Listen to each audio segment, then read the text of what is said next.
Že jo, než se to zahojí. Dobré. A vypadalo to tak nadějně, že to půjde normálně,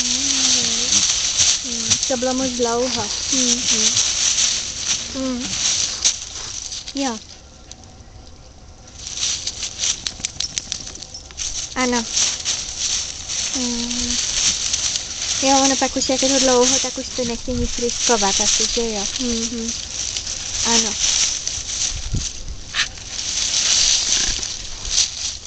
Ano. Jasně, aha, to je pravda.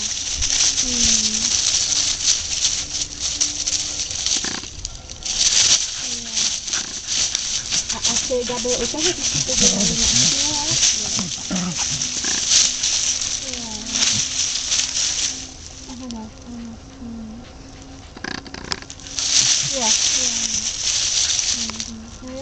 Eda taky takhle dá, to je trošku dá dál. Je, že se mi povíde, že si teďka ty holky takhle užívají, víš? Já tady zrovna jsem v lese naproti straně hlavní, ale já chci takhle tady je právě, jak to vždycky šlo, jak to má na mě